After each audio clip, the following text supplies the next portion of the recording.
Chapter 32. The Waking. When Franz returned to himself, he seemed still to be in a dream. He thought himself in a sepulchre, in which a ray of light and pity scarcely penetrated. He stretched forth his hand and touched stone. He rose to his seat and found himself lying on his burnous in a bed of dry heather, very soft and odoriferous. The vision had fled, and as if the statues had been but shadows from the tomb, they had vanished at his waking. He advanced several paces towards the point whence the light came, and to all the excitement of his dream succeeded the calmness of reality. He found that he was in a grotto, went towards the opening, and through a kind of fanlight saw a blue sea and an azure sky. The air and water were shining in the beams of the morning sun. On the shore the sailors were sitting, chatting and laughing, and at 10 yards from them the boat was at anchor, undulating gracefully on the water. There for some time he enjoyed the fresh breeze which played on his brow, and listened to the dash of the waves on the beach, that left against the rocks a lace of foam as white as silver. He was for some time without reflection or thought for the divine charm which is in things of nature, especially after a fantastic dream. Then gradually this view of the outer world, so calm, so pure, so grand, reminded him of the elusiveness of his vision, and once more awakened memory. He recalled his arrival on the island, his presentation to a smuggler chief, a subterranean palace full of splendor, an excellent supper, and a spoonful of hashish. It seemed, however, even in the very face of open day, that at least a year had elapsed since all these things had passed. So deep was the impression made in his mind by the dream, and so strong a hold had it taken of his imagination. Thus every now and then he saw in fancy amid the sailors seated on a rock, or undulating in the vessel, one of the shadows which had shared his dream with looks and kisses. Otherwise his head was perfectly clear, and his body refreshed. He was free from the slightest headache. On the contrary, he felt a certain degree of lightness, a faculty for absorbing the pure air and enjoying the bright sunshine more vividly than ever. He went gaily up to the sailors, who rose as soon as they perceived him, and the patron, accosting him, said, "The Signor Sinbad has left his compliments for your excellency, and desires us to express this regret he feels at not being able to take his leave in person, but he trusts you will excuse him, as very important business calls him to Malaga." "So then, Gaetano," said Franz, "this is then all reality? There exists a man who has received me in this island, entertained me right royally, and has departed while I was asleep?" "He exists as certainly as that you may see his small yacht with all her sails spread, and if you will use your glass, you will, in all probability, recognize your host in the midst of his crew." So saying, Gaetano pointed in a direction in which a small vessel was making sail towards the southern point of Corsica. Franz adjusted his telescope and directed it towards the yacht. Gaetano was not mistaken. At the stern, the mysterious stranger was standing up, looking towards the shore, and holding a spyglass in his hand. He was attired as he had been the previous evening, and waved his pocket handkerchief to his guest in token of adieu. Franz returned the salute by shaking his handkerchief in an exchange of signals. After a second, a slight cloud of smoke was seen at the stern of the vessel, which rose gracefully as it expanded in the air, and then Franz heard a slight report.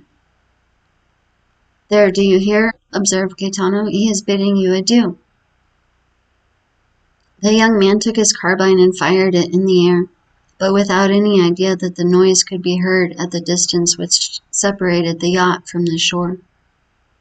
"What your excellency's orders?" inquired Gaetano. "In the first place, light me a torch." "Ah, yes, I understand," replied the patron. "To find the entrance to the enchanted apartment." "With much pleasure, your excellency, if it would not amuse you, and I will get the torch you ask for." But I too have had the idea you have, and 2 or 3 times the same fancy has come over me, but I have always given it up. Giovanni, light a torch, he added, and give it to His Excellency. Giovanni obeyed. Franz took the lamp and entered the subterranean grotto, followed by Gaetano. He recognized the place where he had awakened by the bed of heather that was there, but it was in vain that he carried his torch all round the exterior surface of the grotto. He saw nothing, unless that by traces of smoke others had before him attempted the same thing, and like him, in vain.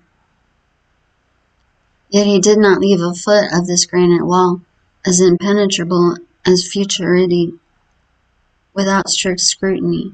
He did not see a fissure without introducing the blade of his hunting sword into it, or a projecting point on which he did not lean and press in the hopes it would give way.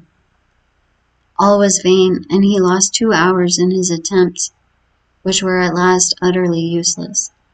At the end of this time he gave up his search, and Gaetano smiled. When Franz appeared again on the shore, the yacht only seemed like a small white speck on the horizon. He looked again through his glass, but even then he could not distinguish anything. Gaetano reminded him that he had come for the purpose of shooting goats, which he had utterly forgotten. He took his fowling piece and began to hunt over the island with the air of a man who is fulfilling a duty, rather than enjoying a pleasure. And at the end of a quarter of an hour he had killed a goat and 2 kids. These animals, though wild and agile as chamois, were too much like domestic goats, and Franz could not consider them as game. Moreover, other ideas much more enthralling occupied his mind. Since the evening before he had really been the hero of one of the tales of the 1001 Nights, and he was irresistibly attracted towards the grotto.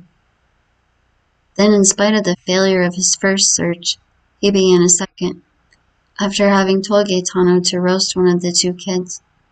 The second visit was a long one, and when he returned the kid was roasted and the repast ready. Franz was sitting on the spot where he was on the previous evening when his mysterious host had invited him to supper. He saw the little yacht, now like a seagull on the wave, continuing her flight towards Corsica. "Why," he remarked to Gaetano, "you told me that Signor Sinbad was going to Malaga, but it seems he is in the direction of Porto Vecchio." "Don't you remember?" said the patron. "I told you that among the crew there were 2 Corsican brigands." "True, and he is going to land them?" added Franz. "Precisely so," replied Gaetano. "Ah, he is one who fears neither God nor Satan, they say, and would at any time run 50 leagues out of his course to do a poor devil a service." "But such services as these might involve him with the authorities of the country in which he practices this kind of philanthropy," said Franz. "And what cares he for that?" replied Gaetano with a laugh. "Or any authorities, he smiles at them. Let them try to pursue him. Why, in the first place, his yacht is not a ship but a bird, and he would beat any frigate 3 knots in every 9. And if he were to throw himself on the coast, why, is he not certain of finding friends everywhere?" It was perfectly clear that the Signor Sinbad, Franz's host, had the honor of being on excellent terms with the smugglers and bandits along the whole coast of the Mediterranean, and so enjoyed exceptional privileges. As to Franz, he had no longer any inducement to remain at Monte Cristo. He had lost all hope of detecting the secret of the grotto. He consequently dispatched his breakfast, and his boat being ready, he hastened on board, and they were soon under way. At the moment the boat began her course, they lost sight of the yacht, as it disappeared in the Gulf of Porto Vecchio. With it was effaced the last trace of the preceding night, and then supper, Sinbad, hashish, statues, all became a dream for Franz. The boat sailed on day and night, and next morning when the sun rose they had lost sight of Monte Cristo. When Franz had once again set foot on shore, he forgot, for the moment at least, the events which had just passed. while he finished his affairs of pleasure at Florence, and then thought of nothing but how he should rejoin his companion who was awaiting him at Rome. He set out on the Saturday evening, reached the Palace de la Dune by the mail coach. An apartment, as we have said, had been retained beforehand, and thus he had but to go to Signor Pastrini's hotel. But this was not so easy a matter, for the streets were thronged with people, and Rome was already a prey to that low and feverish murmur which precedes all great events. And at Rome there are 4 great events in every year: the Carnival, Holy Week, Corpus Christi, and the Feast of St. Peter. All the rest of the year the city is in that state of dull apathy, between life and death, which renders it similar to a kind of station between this world and the next. A sublime spot, a resting place full of poetry and character, and at which Franz had already halted 5 or 6 times, and that each time found it more marvelous and striking. At last he made his way through the mob, which was continually increasing and getting more and more turbulent, and reached the hotel. On his first inquiry he was told, with the impertinence peculiar to hired hackney coachmen and innkeepers, with their houses full, that there was no room for him at the Hotel de Londres. Then he sent his card to Signor Pastrini and asked for Albert de Morcerf. This plan succeeded, and Signor Pastrini himself ran to him, excusing himself for having made His Excellency wait, scolding the waiters, taking the candlestick from the porter, who was ready to pounce on the traveler, and was about to lead him to Albert when Morcerf himself appeared. The apartment consisted of 2 small rooms and a parlor. The 2 rooms looked on to the street, a fact which Signor Pastrini commented upon as an appreciable advantage.